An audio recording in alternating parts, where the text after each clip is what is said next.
apa dia, Suzuki Swiss Sport. Ni barang rare ni.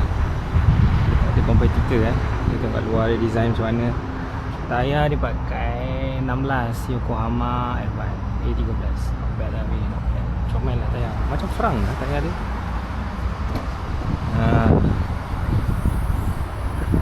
Aku dah tahu tu, saya nak buka. Kita tekan 2 kali sebenarnya. Tek. Macam Pro 2 lah. Ni dalam dia lah.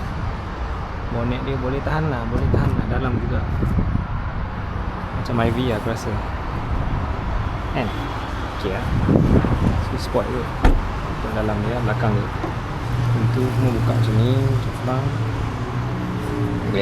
Dalam dia ketat sikit lah. Fabric je lah weh. Kau nak expect apa? Fabric je lah. Frank dengan Vitara tu lagi sedap lah. Ni macam macam kelisa pun ada aku rasa. Aduh, serius lah. Sini lah. Macam ketat lah sikit. Swiss Sport, bukan Vitara. Yang penting tengah-tengah dia okey lah tu. Tak adalah armrest. Tapi kaki aku boleh letak lah.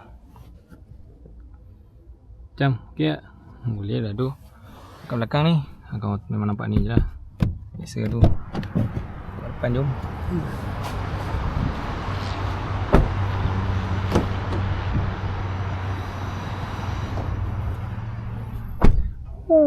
Dalam ni selesa lah. Seat depan ni at least selesa pada belakang lah. Ni ada bucket ni. Ni solid punya ni bagi lah. Mana kat aircon lah. Engine 1.4 turbo. Macam on tak on. Macam mana aku nak buat ni? Auto. Auto ok. Ya Allah ni lah. Zaman bila ni? Ya Allah, kancil ke? Gelisa. Aduh.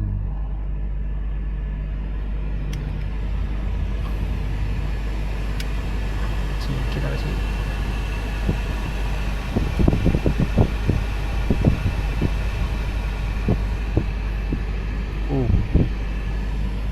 Power ni. Mantap.